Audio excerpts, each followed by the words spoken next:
नमः सिद्धेभ्यः। ओम नमः सिद्धेभ्यः।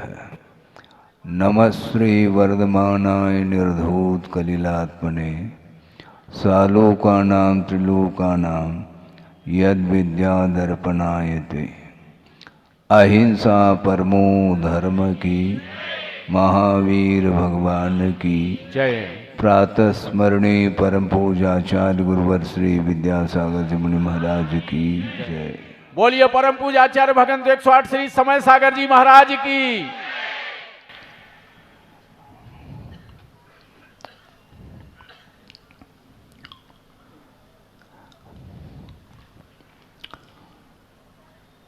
प्रति समय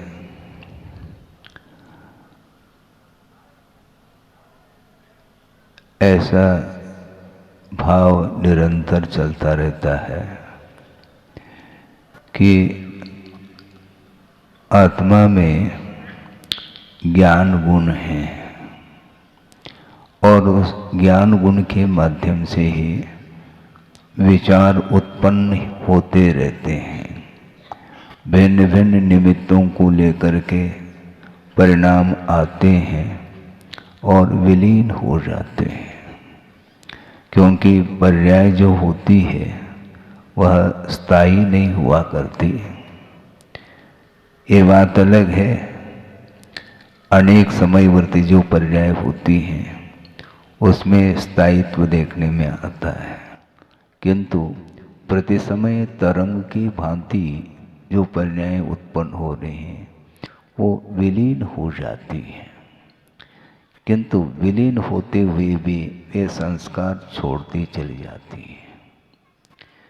और ये मोहजन्य जो संस्कार है उसको डिलीट करने की बात, क्योंकि निरंतर वह संसारी प्राणी मोह के साथ जीता है और उसके कारण पुनरावृत्ति होती जाती है। रिपीटेशन जिसको बोलते हैं, आप रिपीट करते चले जाए, किंतु आचार्य कहते हैं डिलीट करो। मोहजन्य परिणामों को डिलीट करने के लिए साधना की आवश्यकता होती है और निरंतर अपने परिणामों को संयत बनाते हुए चलना बहुत कठिन होता है। आंख खोलते ही बहुत सारे ऐसे पदार्थ हैं जिनके आकर्षण में वह आ जाता है संसारी प्राणी, और वह पद को भूल सकता है। भूलने में आश्चर्य नहीं, नहीं भूलने में आश्चर्य है। भूल जाए तो बहुत जल्दी वह मुक्त हो सकता है, किंतु भूल नहीं पा रहा है। विस्मृति, विषयों की विस्मृति आवश्यक है, किंतु वह विस्मरण नहीं हो पाता। ऐसा क्यों? निरंतर उसके संस्कार बने हुए हैं। तो महाराज इस प्रकार अनंतकालीन संस्कारों को समाप्त करने के लिए अनंतकाल अपेक्षित है क्या? नहीं, अनंतकाल अपेक्षित नहीं है। वह मोह की अथवा मिथ्यात्व की परंपरा चलती आती है, किंतु एक बार यदि उसका उपादान जागृत हो जाता है बहुत जल्दी आंखें खुल जाती है। आपने पढ़ा होगा, स्वाध्याय करते हैं आप लोग, शास्त्रों में आगम में वो बात पढ़ने को मिलती है कि जिन्होंने अतीत में एक बार भी त्रस्पर्याय को प्राप्त नहीं किया था, ऐसे कितने जीव हैं?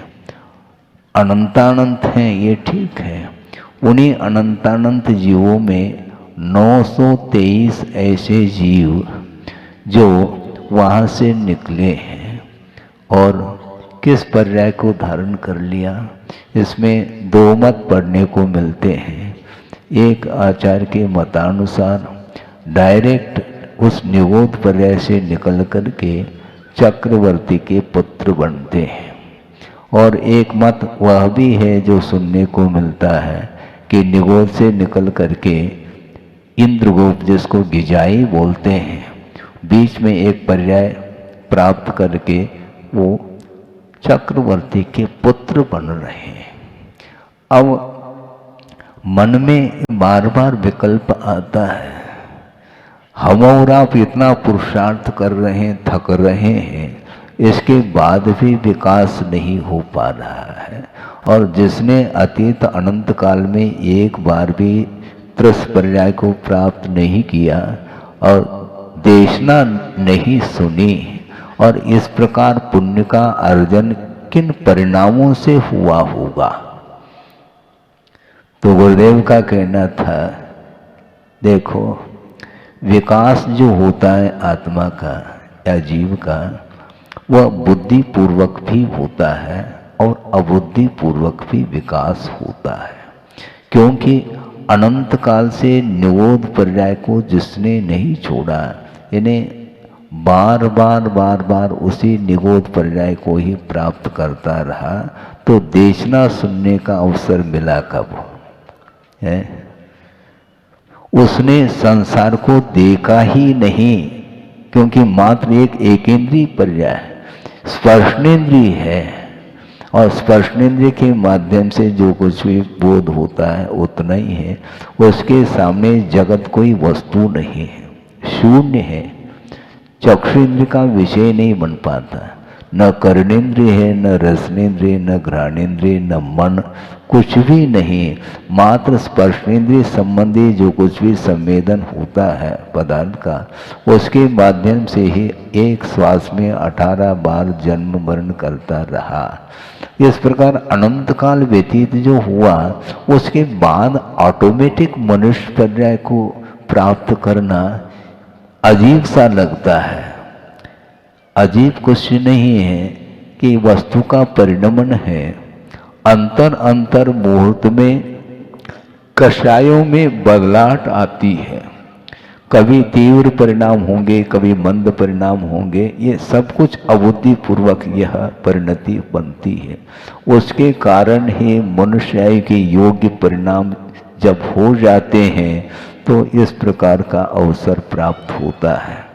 और 923 वो चक्रवर्ती के पुत्र बने हैं। और सुनते हैं, गुरुदेव के मुख से सुना कई बार इस प्रसंग को, कि वो चक्रवर्ती के साथ वार्ता करना पसंद नहीं करते, वो बोलते नहीं, अभी दीक्षित नहीं हुए हैं, अभी संयम को अंगीकार किया नहीं, इसके बाद भी चक्रवर्ती का वैभव उनको आकर्षित नहीं कर रहा है, और अपने पिताजी के साथ बोलना भी उन्हें इष्ट नहीं है। तो उनको क्या इष्ट होगा? चक्रवर्ती ने भगवान के सामने अपनी बात रखी होगी कि भगवान, प्रतीक्षा में था मैं कि पुत्र रत्न की उत्पत्ति हो, लेकिन 923 पुत्र उत्पन्न हुए हैं, किंतु ऐसा कौन सा मेरा पाप कर्म का उदय है कि हमसे बात नहीं करते हैं, गूंगे तो नहीं हैं। ये सारे विचार मन में आता है, किंतु प्रभु का कहना ये रहा कि वे गूंगे नहीं हैं, बोलते हैं, किंतु आपसे बोलना नहीं चाहते, क्योंकि रागी के साथ बोल करके कौन सा हमारा प्रयोजन शुद्ध होने वाला है। वो हमसे बोलेंगे। जिसको राग इष्ट है वह रागी के बीच में बैठ करके वह आनंद का अनुभव करता है। टाइम पास जिसको बोलते हैं। आप लोगों को टाइम पास करना है क्या?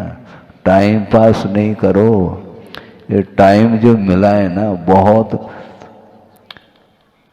ये मौलिक वस्तु है, इसका सदुपयोग करो। गुरुदेव का बार बार यही कहना रहता था कि पुण्य के उदय में जो कुछ भी ज्ञान प्राप्त हुआ है, क्षोभम हुआ है, उसका सदुपयोग करो, क्योंकि एक एक समय में उस ज्ञानोपयोग, अवीक्षण ज्ञानोपयोग जिसको बोलते हैं, उसके माध्यम से आगम के अनुरूप अपनी चर्या को बनाने से आगम में अपना उपयोग जिसका लग जाता है उसके माध्यम से प्रति समय वह अपनी भूमिका के अनुरूप असंख्यात कर्मों की निर्जना कर सकता है। इसलिए कभी भी समय का दुरुपयोग नहीं करना चाहिए, ऐसा उनका कहना रहा है।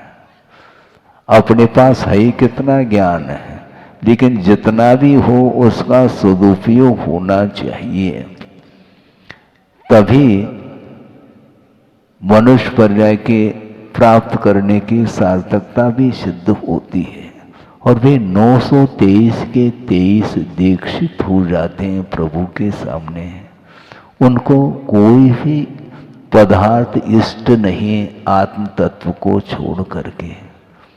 अनंत काल से कर्म के उदय में दुख का अनुभव किया है संसारी प्राणी ने, अभी भी वह उसी राग में उलझा हुआ है। और जहाँ पर राग है वहाँ पर निश्चित रूप से उससे जो अपोजिट तत्व है वह द्वेष माना जाता है। एक के प्रति राग हो गया तो निश्चित रूप से दूसरे के प्रति द्वेष होता है। इसलिए राग द्वेष को कम करने का हमें पुरुषार्थ करना चाहिए। पूर्ण रूप से तो राग द्वेष का अभाव इस काल में संभव नहीं है, किंतु यथाशक्ति जो जितना राग द्वेषादि कालुष परिणामों को कम करता हुआ अपने जीवन को जीता है तो बहुत जल्दी उसका संसार का अंत हो सकता है। 923 के 23 दीक्षित हो गए। सोचो, विचार करो। अभी क्षायिक सम्यक दृष्टि व भरत चक्री जो प्रतिदिन 4 बार दिव्य ध्वनि को सुनने वाला और सुन करके पुनः हवेली की ओर उसके कदम बढ़ रहे हैं, और कहाँ 923 पुत्र, उस वैभव से उन्हें कोई प्रयोजन नहीं है। आश्चर्य सा लगता है कि सब कुछ संपदा मिलने के बाद भी उसका उपभोग करने का आप देखते होंगे प्रतिदिन। मैं ये पूछना चाहता हूँ, पूरे भारतवर्ष में ही सही, पूरे भारत में किन किन निमित्तों को लेकर के प्रतिदिन अवसान हो रहा है। एक्सीडेंट के माध्यम से कितने जीव मर रहे हैं, पेपर न्यूज़ है क्या नहीं, सब कुछ सुनने को मिलता है। हजारों की संख्या में एक्सीडेंट के माध्यम से अकाल मौत मर जाते हैं। इसके बाद भी वाहन को खरीदने वालों की संख्या कम नहीं है, बढ़ रही है। एक एक घर में मान लो 4 बेटे हैं, चारों बेटों के लिए अलग अलग कंपनी के स्पेशल कार चाहिए। अब सोचो, एक कार में काम नहीं चलता, नहीं, अलग अलग। ये क्या है? और इसमें वो आनंद का अनुभव करता है,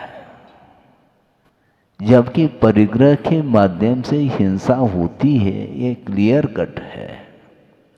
अपने काम धंधे के निमित्त से मान लो कोई जा रहा है, वह अलग विषय है, समर्थन वाली बात नहीं।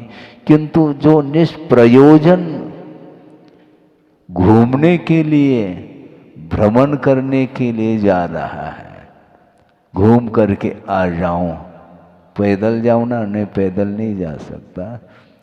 गर्मी के दिनों में भी वह जहाँ पर शीतलता प्राप्त हो, ऐसे शिमला वगैरह जिसको बोलते हैं, वहाँ पर वह जा रहा है। एक बार एक सज्जन आए, उन्होंने कहा कि महाराज हमने नई गाड़ी खरीदी है, आशीर्वाद चाहिए। अब सोचो, आप गाड़ी खरीदते हैं उसके लिए आशीर्वाद, आप कोई भी फैक्ट्री है, मिल फैक्ट्री महाराज उसके उद्घाटन के लिए आशीर्वाद, काय के लिए आशीर्वाद हम दें? हम उनके लिए कहना चाहते हैं कि भैया अपना आशीर्वाद जो मिलेगा वह धर्म वृद्धि का आशीर्वाद तो मिल सकता है। हाँ, सांसारिक जितने भी काम काज हैं उसके लिए यदि हम आशीर्वाद दे दें, ये कैसा संभव है? जिसने वाहन का त्याग कर लिया और ईर्या समिति के साथ वह 4 हाथ देख करके वह विहार आदि करता है, तो ऐसी स्थिति में आपके लिए हम आशीर्वाद कैसे दे सकते हैं? गुरुदेव ने ये कहा था कि देखो तुम यात्रा भी करना चाहो समय शिखर जी की, उसके लिए भी मैं तब आशीर्वाद दूंगा जब तुम पैदल जाओगे। सोचो विचार करो, क्योंकि कृत कारित अनुमोदन मन वचन काय से 5 पापों का पूर्णतः जब त्याग कर दिया है, तो ऐसी स्थिति में जो चारित्र को अंगीकार करने के लिए अग्रसर हो रहा है, मोक्ष मार्ग की ओर जिसके कदम बढ़ने के लिए आतुर है, उसके लिए तो हम प्रोत्साहित कर सकते हैं उपदेश आदि दे करके, और बीच में और कोई भी मान लो व्यवधान हो उसको दूर करने के लिए भी निर्देशन मार्गदर्शन दिया जा सकता है, किंतु सांसारिक कार्यक्रमों के लिए संभव नहीं है। विहार कर रहे थे, एक बार श्रावक लोग भी साथ में चल रहे थे, बीच में एक सज्जन ने कहा कि महाराज इस ओर भी तो देखो। इस ओर क्या है? नहीं, इस ओर महाराज हमारी फैक्ट्री है, आशीर्वाद दे दो। तो हमने कहा कि भैया फैक्ट्री ने नमोस्तु तो किया नहीं। फैक्ट्री ने जब नमोस्तु नहीं किया तो मैं आशीर्वाद किसके लिए दूं? और आप नमोस्तु करते हैं तो उसके लिए भी धर्म वृद्धि का ही आशीर्वाद मिलेगा। संसार में आप रहना चाहो अच्छे तरीके से, उसके लिए आशीर्वाद संभव नहीं है। जिस चीज को छोड़ दिया है प्रभु आशीर्वाद देते हैं क्या? नहीं। वो क्यों देंगे आशीर्वाद? संसार को उन्होंने छोड़ दिया और आपको संसार में रहने के लिए वो आशीर्वाद दे दें, ये संभव नहीं है। जितने जल्दी आप संसार से मुख मोड़ना चाहते हैं तो हम बार बार आशीर्वाद दे सकते हैं, किंतु अन्य जो सांसारिक कार्य हैं उसमें किसी भी प्रकार से हाथ उठ नहीं सकता है। तो इससे स्पष्ट होता है कि कितना वैराग्य होगा 923 पुत्रों का। उसको देख करके ऐसा लगता है कि हमारा जीवन अभी कितना शेष है, कुछ कहा नहीं जा सकता। क्योंकि कर्णानियोग की पद्धति से जो वस्तु का परिणाम जो हो रहा है उसको पहचानना, उसको पकड़ना, जानना बहुत कठिन कार्य हुआ है, बहुत कठिन है वो। बाकी चरणानियोग की पद्धति से यथायोग जो कुछ में आगम के अनुरूप आचरण है उसको करते चले जा सकते हैं, आस्था के साथ, रुचि के साथ, समर्पण भाव के साथ। इसके बाद भी भीतर की जो परिणति है कर्मों की, उसको कोई भी जान नहीं सकता, वह दिव्य ज्ञान का विषय है। इसलिए पूर्वाचार्यों ने मार्ग प्रशस्त किया है। और अभी प्रबुद्ध सागर जी ने कहा ना कि हम प्रशस्त करेंगे। हमारा भाव ये है जो गुरुदेव ने प्रशस्त मार्ग पर चले और हम लोगों के लिए मार्ग प्रशस्त उन्होंने किया है, अब उस पर चलना हमारा कर्तव्य है। हम क्या प्रशस्त कर पाएंगे, क्योंकि उनके सामने है सूर्य के सामने दीपक, कोई काम करता है क्या? उन्होंने 50-55 साल तक निरंतर अपने गुरुओं के आदेश को शिरोधार्य करते हुए रात दिन बिल्कुल अपने मन को संतुलित करते हुए, संयत रखते हुए वो चलते चले गए, निरंतर आत्म कल्याण करने का ही उनका भाव रहा। और उसके माध्यम से जो कुछ भी हुआ, उनका बार बार कहना रहता है, हमने कुछ किया नहीं है, ये जो कुछ भी कार्य हुआ है तो आचार्य ज्ञान सागर जी महाराज का जो वरद हस्त है वो सारा सारा उनके द्वारा कार्य हो रहा है। हम निमित्त हो सकते हैं, ये अलग विषय है। तो जब इतने महान आचार्य होकर के अपने मुख से इस प्रकार कह रहे हैं तो हमारे लिए, हमारे पास है क्या? हम तो कई बार ये कहते हैं गुरुदेव ने जो कुछ भी दिया है उसको हम रिपीट कर रहे हैं, दोहरा रहे हैं। हम दे कुछ नहीं रहे हैं कि उन्होंने जो दिया है वह विस्मृत न हो, इसलिए बार बार उसी प्रसंगों को हम दोहराते रहते हैं। किंतु दोहराना अलग है, किंतु राह तो एक ही रहेगा, दो राह नहीं है। राह एक ही है, किंतु उन्होंने जो बताया उसको बार बार दोहराने का अर्थ ये अनुप्रेक्षा है। निरंतर आगम के अनुरूप, गुरुओं के संकेत के अनुरूप हम निरंतर जो है वस्तु तत्व को जानते रहेंगे तो निश्चित रूप से कर्म बंध से बचते चले जाएंगे। हमें कर्म से बचना है, क्योंकि कर्म इतना सूक्ष्म पदार्थ है, वह न दिखाई पड़ता है। आप देख सकते हैं, कर्म परमाणुओं को नहीं देख सकते हैं। न आश्रव देखने में आ रहा है, न बंध देखने में आ रहा है, न संवर देखने में आ रहा है, न निर्जना देखने में आ रही है।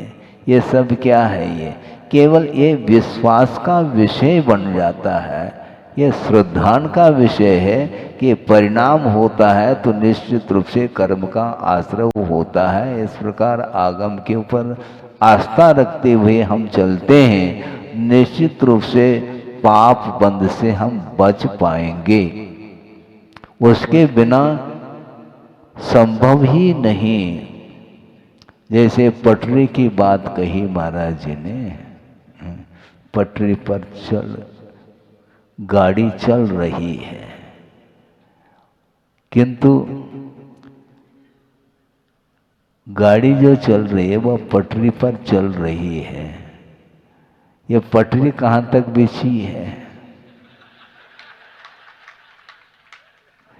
जैसे सिद्ध परमेष्ठी यहाँ से गुजर गए, एक समय में लोक के अग्रभाग पर जाकर के विराजमान हो गए, क्योंकि उसके बाद पटरी का अभाव, क्योंकि धर्मास्तिकाय का अभाव होने के कारण वो वहाँ पर जाकर के स्थिर हो गए। उसी प्रकार ये मोक्ष मार्ग बहुत लंबा चौड़ा है, उसको तय करने के लिए बहुत श्रम करने की आवश्यकता। एक प्रसंग आपके सामने रखूं कि गुरुदेव के मुख से ही कई बार सुना, वह ये है कि वर्तमान में यह पंचम काल चल रहा है और मोक्ष मार्ग का अभाव तो नहीं कह सकते हम, किंतु मोक्ष मार्ग पर जो चल रहे हैं, जो हमारी साधना है, खुद उनके मुख से उन्होंने कहा, वो आपके सामने बात रख रहा हूँ कि वर्तमान का मोक्ष मार्ग केवल नर्सरी, ऐसा कहा। हम सुन करके आश्चर्य में रह गए कि नर्सरी का क्या अर्थ हुआ। उनका ये कहना है कि इतना लंबा चौड़ा ये मार्ग है, उसको तय करना आज संभव नहीं है। एक मच्छर मान लो बदन पर बैठ जाए तो मन में हलचली हो सकती है, तो सामने यदि शेर आ जाए तो फिर क्या? महाराज आप क्या करेंगे? हमें कुछ नहीं करना, उसी को करना जो कुछ करना। हम क्या कर पाएंगे? वन्य पशुओं में, वन्य पशु जहाँ पर विचरण कर रहे हैं वहाँ पर जाकर के रात दिन साधना करने वाले जो श्रमण होते हैं वह वस्तुतः वह मार्ग कहलाता है। वो आज वर्तमान में है कहाँ? और इस प्रकार सुदूर अरण्य में जाकर के एकांत में पर्वत के चोटी पर उस परभाग में जाकर के वहाँ पर कोई आने जाने वाला कोई भी व्यक्ति दिखाई नहीं पड़ता। और दिन में तो ठीक है, रात दिन वहाँ पर वन्य पशुओं के बीच में निर्भीक हो करके और निरीता के साथ जो साधना करते हैं वह केवल ज्ञान के लिए कारण बनता है। इसके उपरांत भी भयंकर जो उपसर्ग सहन करते हुए भी वो मुक्त हो जाए नहीं कहा जा सकता। जैसे 5 पांडव हुए हैं, उनमें 3 पांडव तो मुक्त हो गए और 2 पांडव मुक्त नहीं हो पाए, सप्लीमेंट्री आ गई, ऐसा गुरुदेव का कहना। हालांकि वो दोनों नकुल और सहदेव ये सर्वासिद्धि पहुँचे हैं, वहाँ से च्युत होकर के मुक्त हो जाएंगे। लेकिन साधना 3 पांडवों ने ऐसी कौन सी साधना की होगी? इसको बोलते हैं मोक्ष मार्ग बहुत जटिल है, बहुत कठिन है, उनका कहना है। लेकिन वो एक और बात कहना चाहते हैं, मोक्ष मार्ग जटिल तो है किंतु कुटिल नहीं है। मोक्ष मार्ग सरल है। या जटिल इसलिए कहा जा रहा है क्योंकि वहां तक पहुंचना, साधना में उतरना बहुत कठिन कष्ट साध्य है, किंतु उसमें कहीं भी कुटिलता नहीं, क्योंकि आर्जव धर्म है और आर्जव धर्म की आराधना करने वाले के भीतर कभी भी कुटिलता नहीं आ सकती है।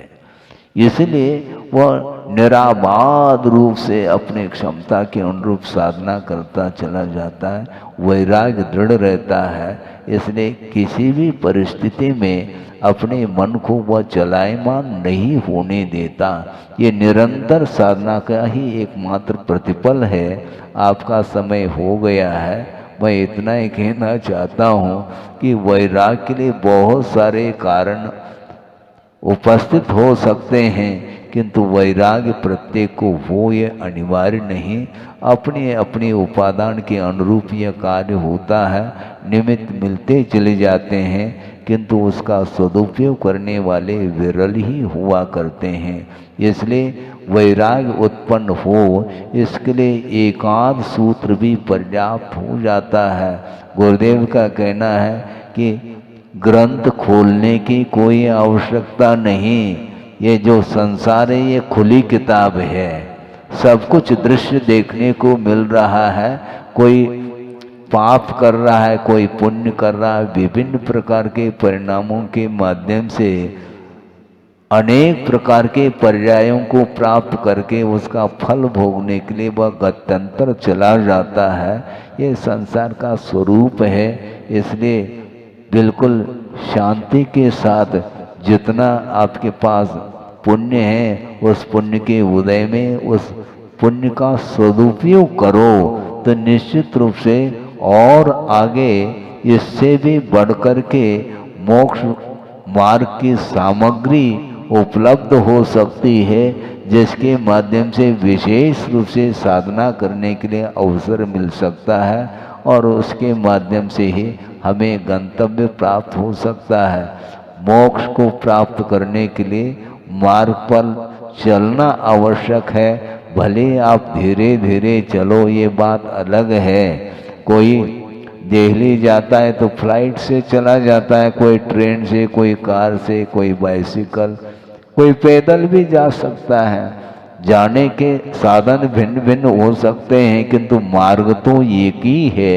इसलिए आस्था के साथ हम यदि क्षमता के अनुरूप आगे कदम बढ़ाते हैं, 5 पापों से बच कर के पुण्य का अर्जन करते हैं और पुण्य के फल के प्रति इच्छा नहीं रखते हुए यदि हम जीवन व्यतीत करते हैं तो बहुत ही अल्प समय में अपने भीतर जो प्रभुत्व शक्ति है वह उद्घाटित हो सकती है।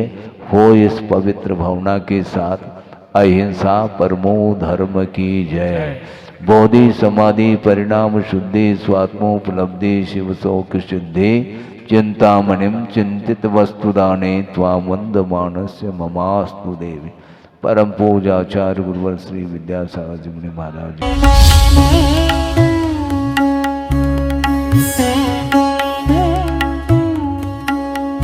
परम पूज्य संत शिरोमणि आचार्य श्री विद्यासागर जी महाराज भारतीय श्रमण संस्कृति के एक ऐसे महान साधक थे जिनके ज्ञान, ध्यान और तप की चर्चा युगों युगों तक सारे विश्व में होती रहेगी। किसी ने उन्हें चलता फिरता तीर्थ कहा तो किसी ने तीर्थंकर, पर सच में तो वे चारित्र, ज्ञान, तप और वात्सल्यता में ऐसे श्रेष्ठ संत थे जिन्होंने भारतीय संस्कृति के संरक्षण और संवर्धन के साथ साथ सदैव सामाजिक समरसता का पक्ष लिया और अपने प्रभाव और प्रताप से जैन ही नहीं बल्कि विभिन्न धर्मों को मानने वाले लाखों करोड़ों लोगों के दिलों में अपना स्थान बना लिया। किंतु आज जब आचार्य भगवान देह रूप में हमारे साथ नहीं हैं, लेकिन उनके जैसे ही कठोर तपश्चर्या एवं प्रबल अनुशासन से पल्लवित संस्कारों की झलक देखने को मिलती है, उनके प्रथम आज्ञानुवर्ती शिष्य परम पूज्य नवाचार्य श्री 108 समय सागर जी महाराज में, जो उनके बताए मार्ग पर चलते हुए आज विश्व में धर्म की महती प्रभावना कर रहे हैं। आइए देखते हैं संत शिरोमणि आचार्य श्री 108 विद्यासागर जी महाराज के जन्म के 12 वर्ष बाद उन्हीं पुण्यवान माता के गर्भ से शरद पूर्णिमा के ही पावन पर्व पर जन्मे परम पूज्य नवाचार्य श्री 108 समय सागर जी महाराज की संयम पूर्ण जीवन यात्रा।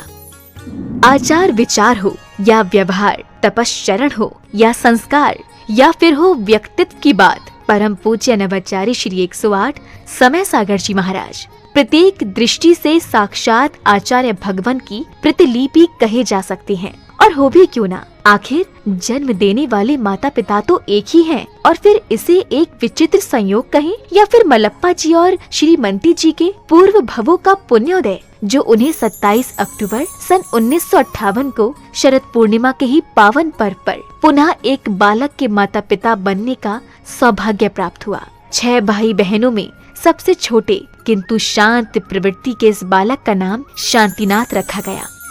शांतिनाथ जैन बाल्यावस्था से ही पढ़ने लिखने में तो कुशाग्र थे ही, लेकिन जैसे जैसे समय बीतता गया वैसे वैसे उनकी रुचि धर्म और आध्यात्म में बढ़ने लगी, और इसी अभिरुचि के कारण ही मात्र 17 साल की उम्र में ही शांतिनाथ जा पहुँचे राजस्थान स्थित श्री महावीर जी में विराजमान आचार्य श्री विद्यासागर जी की शरण में, जहां 2 मई 1975 को आचार्य श्री ने शांतिनाथ जी की प्रार्थना स्वीकार कर उन्हें ब्रह्मचर्य व्रत दे दिया। ब्रह्मचर्य व्रत धारण करते ही ब्रह्मचारी शांतिनाथ जी दिन रात गुरु सेवा और धर्म ध्यान में तल्लीन हो गए। संयम व्रत को धारण कर तप और साधना के निर्मल पथ पर चल रहे ब्रह्मचारी शांतिनाथ ने केवल 5 वर्ष की अल्प अवधि में ही वैराग्य पद के विभिन्न सोपानों को पार कर अपनी योग्यता से आचार्य भगवान को प्रभावित कर लिया, जिसका पारितोषिक मिला उन्हें मुनि दीक्षा के रूप में। 8 मार्च 1980 को मध्य प्रदेश के छतरपुर स्थित श्री दिगंबर जैन सिद्ध क्षेत्र द्रोणगिरी में आचार्य श्री विद्यासागर जी महाराज ने उन्हें मुनि दीक्षा प्रदान कर दिगंबर मुद्रा का पूर्ण साधक घोषित कर दिया और नाम दिया मुनि श्री समय सागर जी महाराज। मुनि दीक्षा के उपरांत मुनि श्री समय सागर जी महाराज ने कुछ वर्षों तक आचार्य श्री के संग में रहकर अध्ययन और अध्यापन किया। तत्पश्चात गुरु आज्ञा से पृथक संघ के नायक बनकर देश भर में विहार करते हुए धर्म प्रभावना करने लगे। अपने सानिध्य में कई पंच कल्याणक एवं विधान आदि धार्मिक अनुष्ठान संपन्न कराने के साथ ही उन्होंने अपनी लेखनी से कन्नड़, हिंदी, संस्कृत और मराठी भाषाओं में कई शास्त्रों की रचनाएं भी की। सन 2018 में ललितपुर में हुए पंच कल्याणक के दौरान आचार्य कुंद के नियमसार में वर्णित निर्यापक श्रवण की व्यवस्था का उल्लेख करते हुए आचार्य विद्यासागर जी महाराज ने मुनिश्री समय सागर जी महाराज को निर्यापक पद की उपाधि प्रदान कर संघ में नवदीक्षित मुनिराजों के निर्वाह का उत्तरदायित्व सौंप दिया। आचार्य कुंद देव ने यह बात बहुत स्पष्ट लिखी है। वह बात आप लोगों को समझ में आना चाहिए। जो दीक्षित करते हैं वे आचार्य कहलाते हैं, और इसके उपरांत जो नव में नए दीक्षित होते हैं उनके निर्वाह करने के लिए निर्यापक, हाँ आचार्य तो नहीं लिखा, लेकिन निर्यापक श्रमण का वह रूप दिया है उन्होंने। ये निर्यापक का अर्थ यह है, जैसे आचार्य महाराज कहते हैं उसके अनुसार जिनको ये दिया जाता है। ये लोग बहुत विलंब कर रहे थे, तो हमें भी ज़्यादा आग्रह करना अच्छा नहीं समझ में आया कि समय पर सब हो जाएगा। वह ललितपुर में योग था और आज आप लोगों के सामने हुआ है कि ये जितने भी नए श्रमण बने हैं ये इनके लिए प्रशिक्षण देने का श्रेय जाता है समय सागर निर्यापक को। कौन चाहता है जिम्मेदारी लेना, लेकिन वे लेना तो पड़ेगा। तो समय सागर जी को बहुत आग्रह करना पड़ा। 40 साल होने के उपरांत हाउ कहा है।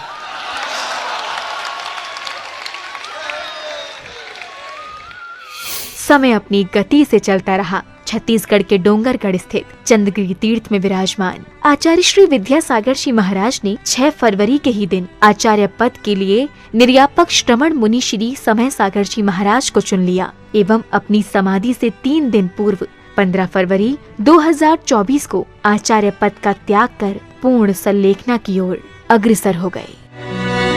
आचार्य भगवान की आज्ञानुसार निर्यापक श्रमण मुनिश्री समय सागर जी महाराज ने 16 अप्रैल 2024 को दमोह के कुंडलपुर में समस्त आचार्य संघ एवं देश भर के जैन समाज की उपस्थिति में पूज्य गुरुदेव के उत्तरदायित्वों के निर्वहन के लिए आचार्य पद स्वीकार कर लिया। पूज्य नवाचार्य समय सागर जी महाराज की। अंततः ये कहा जा सकता है कि आज का दिन केवल एक पर्व ही नहीं बल्कि स्वर्णिम अक्षरों से लिखित एक ऐसा अध्याय है जो विश्व के धार्मिक इतिहास में सदा ही अमर रहेगा। ये मात्र एक संयोग नहीं बल्कि पूरे समाज का पुण्य है जब एक ही दिन जन्मे गृहस्थ जीवन के 2 भाइयों ने गुरु शिष्य के रूप में परिवर्तित होकर धर्म उत्थान को अपना कर्तव्य माना और इसे परम पूज्य संत शिरोमणि आचार्य श्री 108 विद्यासागर जी की कठोर तपश्चर्या एवं संस्कारों का ही परिणाम कहेंगे, जो आज नवाचार्य श्री समय सागर जी महाराज भी उनकी अक्षुण्ण परंपरा का निर्वहन करते हुए धर्म की प्रभावना कर रहे हैं। आज पूरे विश्व का जैन समाज ये आशा कर रहा है कि परम पूज्य नवाचार्य श्री समय सागर जी महाराज भी संत शिरोमणि आचार्य श्री विद्यासागर जी महाराज के बताए मार्ग पर चलकर उन्हीं की भांति धर्म उत्थान का कार्य करते हुए समाज को एक नई दिशा प्रदान करेंगे। एक बार पुनः धर्म के महान उन्नायक परम पूज्य नवाचार्य श्री समय सागर जी महाराज के चरणों में हमारा त्रैबार नमोस्तु, नमोस्तु भगवन, नमोस्तु भगवन।